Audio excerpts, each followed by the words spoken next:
यह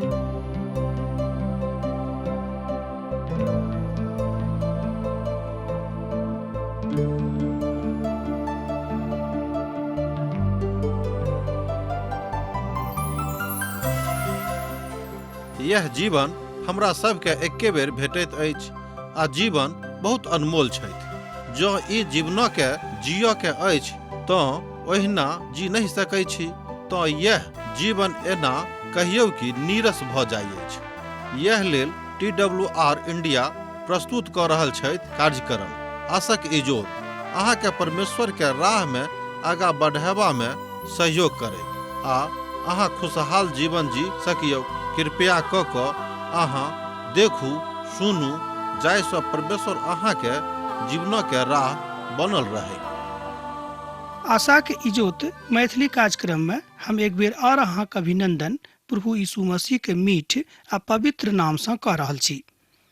आजुक दिन हमरा सब देखब भजनक पोथी तकर 131 भजन से लऽ कऽ 133 भजन धरि। एकटा आर यात्राक भजन अछि।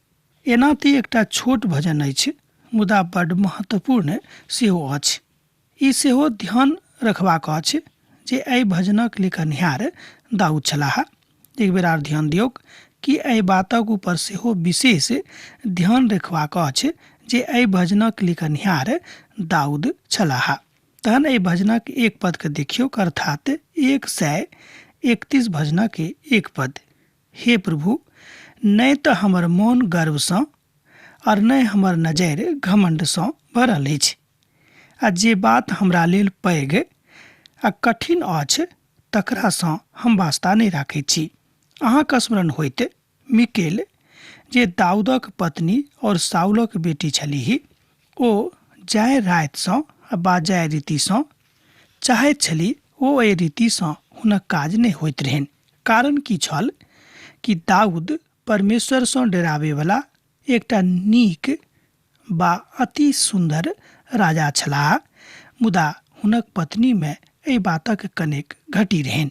ई बात हमरो सभक जिंदगी में भऽ सकै छै कि अहाँ खूब भक्त होएब, भऽ सकै कि अहाँक पत्नी, अहाँक घरवाली ओतेक भक्त नहि हेती। ई भऽ सकै आ यह बात अहाँक संगे लागू भऽ सकै उल्टा कऽ कऽ जँ अहाँ देखबै के। तैँ ओ दाऊदक संगे जो व्यवहार करैत छलीह ओतेक उचित नहीं छलीक। एहि बातक अध्ययन हमरा लोकनि कऽ चुकलहुँ हैं दोसर सामुएलक पोथी तकर 6 अध्याय आ तकर 12 पद सँ लऽ कऽ 23 पद में। अहाँके स्मरण होइत जँ अहाँ एहि बातक सत्यापन एक बेर और करऽ चाहै छी तऽ लिख लिअ दोसर सामुएलक पोथी तकर 6 अध्याय 12 पद सँ लऽ कऽ 23 पद। एहि बातक अहाँ देखब जे दाऊद कहलनि हुनक नजर में बेसी हिसाब किताब राखऽ वाला हिसाब नहीं रहनि, अर्थात ओ बेसी हिसाब किताब राखै में विश्वास नहीं करैत छलाह। ओ मानै छलखिन कि जे किओ नम्र छथि आ जे नम्रताक साथ अपन परमेश्वरक सन्मुख में हुनक वेदीक लगाबैत छथि, हुनक नम्रता में बसीभूत भऽ कऽ परमेश्वर हुनका अन्दर में नीक आत्मा के जन्म दऽ दैत छथि आर ओ नीक भऽ जाइत छथि।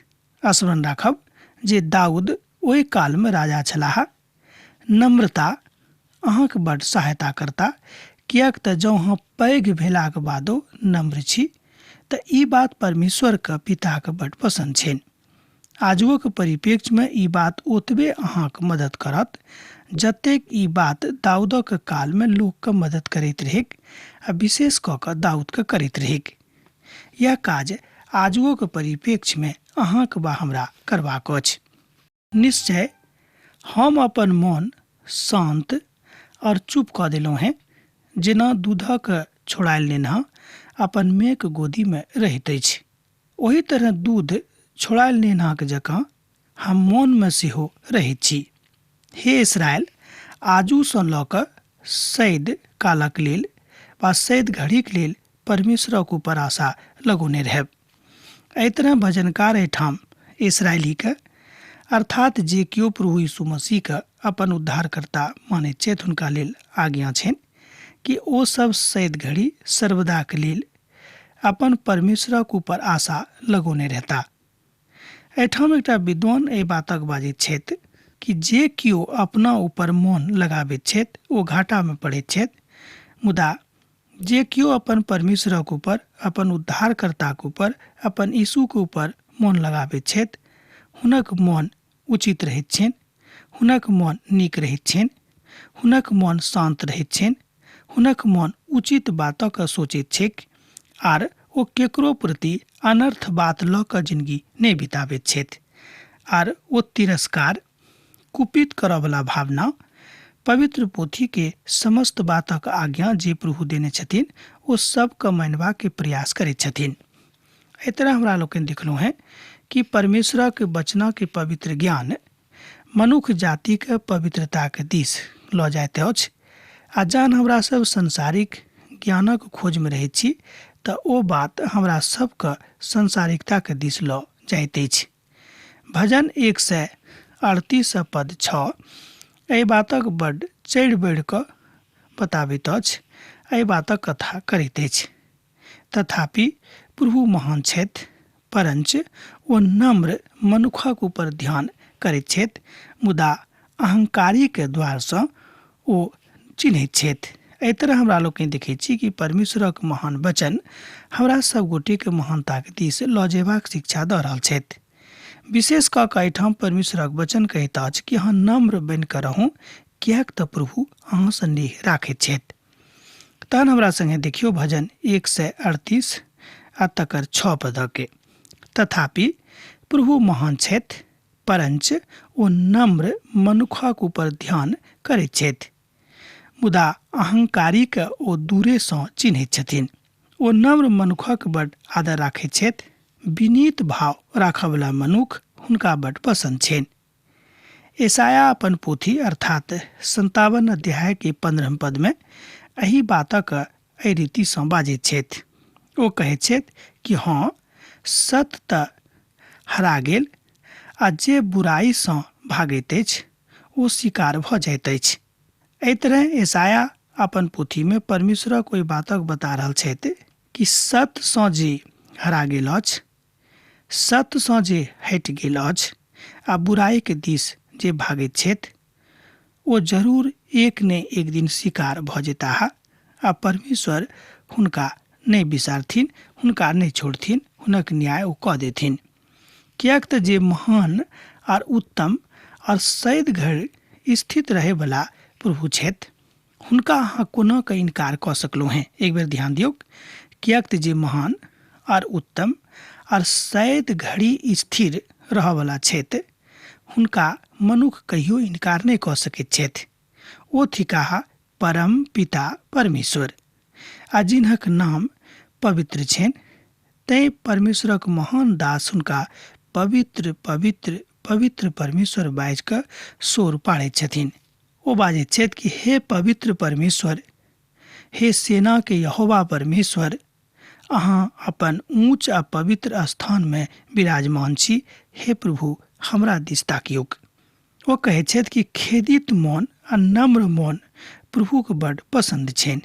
जँ अहाँके मोन खेदित अछि, जँ अहाँके मोन पवित्र अछि, तहन अहाँ परमेश्वरके महान पसंद थिकहुँ हैं। यशायाह पोथी तकर 57 अध्याय आ तकर 15 पद में एहि बातक बतायल गेल अछि। तहन हमरा संगे एक बेर आर देखियौक, किएक तऽ जे महान और उत्तम और सैद घड़ी स्थिर रहैत छथि आ जिन्हक नाम पवित्र छनि, ओ एना कहैत छथि, हम ऊंच पर आ पवित्र स्थान में निवास करैत छी आर ओकरो संगे रहैत छी जे खेदित और नम्र छथि। नम्र लोकक हृदय खेदित लोकक मोनक हरखित कऽ दैत अछि। एहि बातक एहिठाम पवित्र पोथी बाइबल बता रहल अछि। जँ अहाँक लग पवित्र पोथी अछि तऽ अहूँ लिख कऽ राखि सकलहुँ हैं। यशायाह पोथी तकर 57 अध्याय तकर 15 पद, पहिल पत्रसक पोथी तकर 5 अध्याय तकर 5 पद एहि बातक कहैत अछि आ तकरा बाद पहिल पत्रसक पोथी तकर 3 अध्याय तकर 4 पद सेहो एहि बातक बाजैत अछि। मुदा एहिठाम हरखित भऽ कऽ मनुख एम्हर ओम्हर जा सकैत छथि। याकूब के पोथी तकर 4 अध्याय आ तकर 10 पद अहाँक आराम ओ देताह, एहि बातक ओतऽ बतायल गेल अछि। मत्तीक रचल सुसमाचार तकर 11 अध्याय आ तकर 28 पद सेहो एहि बातक बड स्पष्टताक साथ बाजित अछि। ओ एहिठाम बता रहल छथि कि जे केओ बोझासँ दाबल छथि ओ हमरा लग आबेक आ हम हुनका विश्राम देबनि। ओ एहि तरह कहैत छै कि हे बोझासँ दाबल लोक हमरा लग आउ, हम अहाँके विश्राम देब, हम अहाँके आराम देब। एहि तरह हमरा लोकनि देखैत छी कि परमेश्वरक वचनक अध्ययन कतेक कारगर, कतेक नीक आ कतेक ज्ञान वर्धन अछि। भजन 135 में हमरा सब देखैत छी कि प्रभु यीशु मसीहके अमृत वाणी अछि। ई एकटा और यात्राक भजन अछि जाहि भजन में प्रभुक वाचा के विषय में बखान कयल गेल अछि आर विश्वास सब किछु इएह अछि जे एहि भजनक लिखनिहार के छथि। एहि पर बराबर प्रश्न उठैत रहैत अछि। दाऊदक विषय में 4 बेर उल्लेख कयल गेल अछि, मुदा हमर ई विश्वास अछि जे ओ एहि भजनक लिखनिहार थिकाहा वा छलाहा। मुदा हाँ, ई भजनक लिखनिहार सुलेमान सेहो भऽ सकैत छथि। ई बात सत्यापित सेहो कयल जा सकैत छै कतहु कतहु। एहि तरहक अवसर आबैत अछि जहन सुलेमान ई भजन लिखने रहथि। बहुत विद्वान ई बात कहैत छथिन, किएक तऽ ओ यहोवाक आदर में एहि तरहक भजनक लिखने छथि। एहि भजनक ओहि काल में लिखल गेल छल जाहि काल में वाचाक संदूकके तम्बूसँ हटा कऽ ओहि स्थान में आनल गेलैक जाहि स्थान में अर्थात जाहि स्थानक संदूकक लेल बनावल गेल रहैक, अर्थात जाहि घरक निर्माण दाऊदक कारणे भेल छलैक आर अब ओहि मंदिर में राखल गेल छल जाहि मंदिरक निर्माण सुलेमान कोने रहथि। एहि तरह हमरा लोकनि देखैत छी कि सुलेमान परमेश्वरक मंदिरक निर्माण करौने छलाह, मुदा आरंभ दाऊदे के काल में भऽ गेल रहैक। तहन बहुत केओ एहि मंदिर के दाऊदेक मंदिर कहैत छथि, किएक तऽ दाऊद अपना जीता जिंदगी में एहि मंदिरक के निर्माणक के सबटा काज करा देने छलखिन, खाली कार्य रूप नहीं भेल रहैक, अर्थात इंतजाम सबटा दाऊदे कऽ देने रहथि। एहि बातक एहिठाम सेहो स्मरण रखबाक अछि जे दाऊदक संतान जे एहिठाम एहि भजन में मिलैत छथि ओ सुलेमान नहि थिकाह, ओ छथि प्रभु यीशु मसीह जे दाऊदक संतान कहबै छथिन।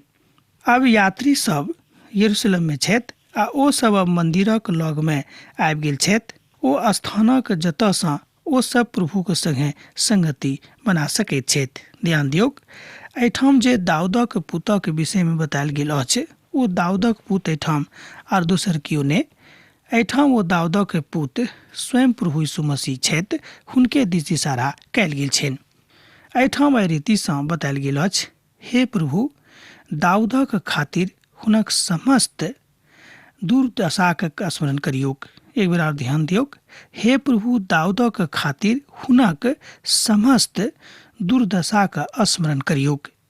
ओ प्रभुसँ शपथ खैलथि और याकूबक सर्वशक्तिमानक मन्नत मानने रहथि जे निश्चय हम ओहि काल में चलि आयब और अपन घर में प्रवेश नहीं करब और नहीं अपन पलंग पर चढ़ब और नहीं अपन आँख में नींद और नहीं अपन पलक में झपकी आवश्यक आबऽ देब, जाबे धरि हम परमेश्वरक लेल एकटा स्थान अर्थात याकूबक सर्वशक्तिमानक लेल निवास स्थान नहीं बना ली। एहि बातक एहिठाम भजनकार 132 भजनक के 1 पदसँ लऽ कऽ 5 पद में बाजित छथिन। 5 पद एक बेर और हमरा संगे देखियौक, जाबे धरि हम परमेश्वरक लेल एकटा स्थान अर्थात याकूबक सर्वशक्तिमानक लेल निवास स्थान नहीं बना ली। एहि तरह हमरा लोकनि देखैत छी कि हुनका सभक मन में अपन परमेश्वरक प्रति महान आस्था जागल रहन और वो महान आस्था हुनका सभक अर्थात इस्राएली सभक अपन सृष्टिकर्ता के नजदीक में और नजदीकी में अनैत अछि। दोसर सामुएलक पोथी तकर 7 अध्याय में दाऊद अपन हृदयक इच्छाक व्यक्त कयने रहथि, ओ छल ओ परमेश्वरक मंदिर बनेबाक इच्छा, अर्थात ओ प्रभुसँ हुनक मन्दिर बनेबाक इच्छा व्यक्त कयने छलखिन। ओ अपन हृदयमे एहि बातक बड्ड स्पष्टता के साथ राखैत छथि। ओ एहि तरह कहैत छथिन, हे प्रभु, उठि कऽ अपन विश्राम स्थानमे अपन सामर्थ्यक संदूक सहित आउ। एहि तरह हमरा लोकनि देखैत छी कि ओ प्रभुसँ, परमेश्वरसँ, उद्धारकर्तासँ, सर्वशक्तिमानसँ विनती कऽ रहल छथि। भजन 132 पद 8। ओ एहि तरह कहैत छथिन कि हे प्रभु, उठि कऽ अपन विश्राम स्थानमे अपन सामर्थ्यक संदूक सहित चलि आउ। एहि भजनक ओ सब ओहि कालमे गाबैत रहैत जाहि कालमे ओ सब प्रभुक वाचाक संदूक मन्दिरमे आनेने रहथि, किएक तऽ प्रभुक वाचाक संदूक बड्ड कालसँ तम्बूमे छलैके। तहन आगूक भजनमे हमरा लोकनि देखब, भजन भेल 132 पद भेल 11। प्रभु दाऊदक संगे सत्यमे शपथ खेने छथि आर ओ एहि बातसँ नहि मुकरताह जेहन अहाँक गद्दी पर अहाँके एकटा अपन पुतक बसायब। एहि तरह हमरा लोकनि देखैत छी कि परमेश्वर अपन वाचासँ कहियो फिरयवला नहि छथि, अपन वाचासँ कहियो घूरयवला नहि छथि, अपन वाचासँ कहियो केकरो तकलीफ दिअ पर नहि छथि, किएक तऽ पिता परमेश्वर जाहि तरहक वाचा जिनका संगे बान्हने छथिन हुनका संगे ओ ओही तरहक व्यवहार करताह।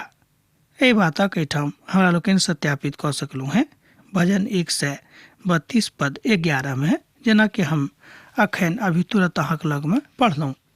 ई पद बड़ स्पष्टता के साथ प्रभु यीशु मसीह के दिस इशारा करैत अछि कि हमरा सबके ओहि बातक दिस पूर्ण आस्था व्यक्त करबाक अछि कि ओ हमर उद्धार करता छथि आ हुनका छोड़ि कऽ आओर दोसर केओ हमरा सभक उद्धार नहि दऽ सकैत छथि। आ हमरा सब एही रीतिसँ दाऊदक संतान बनि जाइत छी और दाऊदक गद्दी पर परमेश्वर अपन एकलौता पुतके बैसाबयवला छथि, अर्थात बैसाबऽ जा रहल छथि और ओ राष्ट्रक निर्माण सेहो करताह। एहि बातक हमरा लोकनि एहिठाम देखैत छी। जँ अहाँक वंशक लोक हमर वाचाके पालन करथि और जे चेतौनी हुनका सिखाबियनि तकरा ऊपर चलब तऽ ओकर वंशक लोक सब सेहो ओही गद्दी पर युग युग बैसैत चलैत जेताह। एहि बातक अहाँ देखैत छी भजन 132 पद 12।